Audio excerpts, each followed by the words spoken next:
In 1754, the Oxford Journal carried a story about a gentleman and his coachman travelling on the way to Worcester. They stopped to look at a milestone to see how far they had to go. Only there was a vagabond there chipping away at it with some sort of nail or something, defacing the object. "Oi!" said the gentleman, "get away there. Don't deface that." Well, the vagabond was a bit upset about being found out, and he gave them some hard language in reply.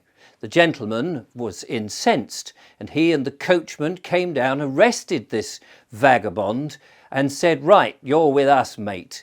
They carried him, struggling, to the nearest house, where they demanded some cord from the owner, and then, tying him up, they took him back to the milestone and bound him to it, putting a note on that should anyone pass and he still be there, feel free to horsewhip this bounder for defacing a milestone on the King's highway. Well, it seems that a bunch of young men on horseback did go past and, seeing the note and the vagabond, thought it good sport to whip the fella, and they whipped him until an inch of his life, letting him finally go free. It seems that the vagabond then wandered around aimlessly from village to village, finally finding an inn and staggering in, demanding some water. He drank the water, but it was not enough to save him, and he croaked his last. But his last words to the landlord was, "I've buried it under the stone." And that was what the journal had said back in 1754. Spin forward now to the present day, some 250 years later, and the Highways Agency are building a bypass. They're trying to go round this town, but there's an obstacle, like many of these sort of things, of a historic relic they found in the bushes. This relic is a milestone. Now, they have an arrangement with a chap called Michael Pritchard Jones, who's an art dealer and an antiques collector, who will go and take this historic relic out of the ground for them to tick a box, and he will remove it so that they can carry on building their bypass. Pritchard Jones has done a lot of this. He'll come and take all sorts of old bits and pieces out and often sells them. So he turns up at the site where there are bushes and brambles and long grasses where the intended road is going to go. And finally, scrabbling around, he finds the milestone and notices with interest that it has been defaced. Well, getting out his various equipment, spades and trowels and various things, he pulls this thing out of the ground and manages to lift it onto a trolley. Now, some of these milestones are different sizes, of course, and some are more buried into the ground than out of the ground, a bit like an iceberg. Anyway, he manages to get this out, and as he does so, he notices in the ground there is a strange object that was buried underneath in a leather pouch. He takes this up and looks at this. It had been there for some time, and he puts it into his pocket. Then, grabbing the rest of the milestone, he puts it on his trolley and takes it to his car. Well, a day or so later, he scrubs up this milestone with its defect and places it in his garage, and then takes several photographs. He puts these onto a forum that he's a member of with an anonymous name, and as he normally does with the various things that he's collected, he tries to sell it. And there's not a huge interest in milestones, but collectors from all over the world are quite fascinated by these things, and a few flurries of interest come in, and a number of people will ask how much and will he accept a little less and how will they collect it and all of this. But nobody wants to pay the price that Pritchard Jones is charging. He always charges a premium, you see. So it's settled down a little bit, and then a communication comes in from a gentleman called Bloxton Heath. And he says, "My name's Henry Bloxton Heath. I'm very interested in that particular milestone that you have there, the defected one. I wonder if you could tell me some more information." I want to know where exactly it was found. I want to know whether it was on the northbound side of the road or the southbound side. I also want to know when you extracted it, if there was anything else found with it. And if not, were you able to, did you fill in the hole or didn't you? Well, this sort of questioning goes on for a while, and Pritchard Jones, who's dealt with a number of strange queries such as this, is a little bit cautious about what he says. But Bloxton Heath comes back again and says, look, I know you've ignored my last message and communications, but don't worry, I will buy that stone, whatever the price. I will make it worth your while. Please, whatever you do, don't sell it to anybody else. Well, Pritchard Jones is a little bit anxious at this point and decides to delete the correspondence and shut it down, which he does. It's interesting then that a couple of days later, the national newspapers do a story about Pritchard Jones, how he had been asked by the Highways Agency to look for a particular milestone and extract it so that they could make their bypass. It also transpires that he had found a pouch, a leather pouch, and in that pouch he had discovered a very valuable ring. The ring was gold, it had rubies encrusted in it, and a very unusual crest on the outside. It was so unusual that nobody could trace where it was and whom it belonged to.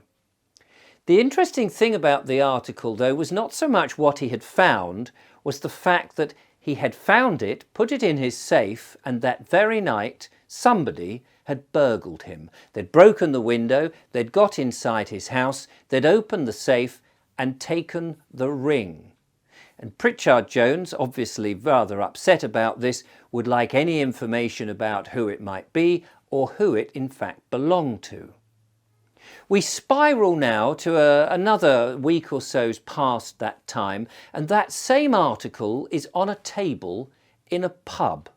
There is a couple with it looking at the article. Not so much looking at it, but just having it with them on the table. They're a very well dressed couple, and they're sipping expensive wine in a very posh pub somewhere in Oxfordshire.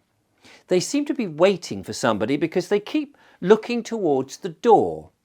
In the pub there is another gentleman equally well dressed and sipping expensive wine, and he sits apart from them and is very keen and very observant. He's watching them intently. They haven't noticed him because they keep looking to the door. Eventually the pub door does open and in comes Michael Pritchard Jones. He sees the couple and he sees the article on the paper, but he doesn't go immediately to them. He goes and gets himself a nice pint of beer, and then he joins them. There's a little bit of chit-chat and introductions of who they are and where they are, and he acknowledges the paper on the ground, on the table, particularly the article and the picture of the ring. After a moment or two, he puts his hand into his pocket and produces the leather pouch, and, opening up the drawstring, he takes out the gold ring. The gold ring that was stolen, with gold on the outside, well, gold all the way around with the rubies encrusted in it, and the strange and unusual family crest. He hands it to one member of the couple, and both of them look at it and examine it in all lights, and they look very happy indeed. They hand it back to Pritchard Jones, and then the other member of the couple puts their hand into a pocket and produce a small jewellery box. They hand that to Pritchard Jones. He opens the jewellery box and inside removes the solitary object, which is a ring, a gold ring with rubies encrusted in it and a very unique family crest. It's identical to the first ring. They are clearly a pair. "My goodness," says the couple, "I'm amazed that you've managed to find the other ring. This ring, well, both the rings were in our family heritage for about 400 years. And then in the 18th century, we know that one was stolen and hidden." Pritchard Jones says, yes, that's correct. in the Oxford Journal in 1754, there was a story about a vagabond who was defacing a milestone, and in doing so he was discovered and he was arrested, and he was then bound and later whipped by a bunch of other people, and he revealed that he had hidden something under a stone. It is only when I removed the milestone, when I was working for the Highways Agency, did I discover this stone, and I had brought it back to you. They said, so you obviously want a finder's fee then? No. Pritchard Jones shook his head. There's no finder's fee at all. But we don't understand. There must be. Surely, he said, no. You see that gentleman over there? His name is Henry Bloxton Heath. Many years ago, about 10, we made a wager. We saw this old article in the Oxford Journal where something had been hidden under a defaced milestone. We were both blagging about how we could find almost anything in our business as antique dealers and art dealers. And we just said, we will make a wager that whatever it is that's been found under that particular milestone, we will seek it out and return it to the owner. And if whoever can do that the first will pay the other £1,000. So I have my finder's fee, and he is waiting to give it to me. He is just there to witness that I hand it to you. But the couple then still said, well, wait a minute. What we don't understand is it was stolen. No, says Pritchard Jones, it wasn't stolen. That was a bit of a ruse, really, to find you. You see, I'd found this ring, but I had no idea who owned it. So I knew that if I made out that I was broken into and placed that into the papers, it would be a far bigger story and have more circulation than just saying I'd found an interesting ring. So by saying it was stolen, the papers printed it up and clearly you saw it, and you got in touch with me because you had the other ring. We didn't know that at the time, of course, but you got in touch, and that's the main thing. Goodness, they thought, what a clever ruse that is. And so he handed them the ring, and the happy couple with their little inheritance from years ago went out into the night. And Pritchard Jones went over to see Bloxton Heath and sat down there with his pint. Well, old chum, he says, it's nice after 10 long years to have got to the bottom of that. But Bloxton Heath said, I should have known it was you on that forum, setting it up and being anonymous and not answering any of my correspondence. Ah, said Pritchard Jones, I didn't want you to know I'd already found it until I had sourced the couple. But anyway, it's done, so cheers. Until the next one. Ah yes, the next wager. And they both laughed and enjoyed their drink.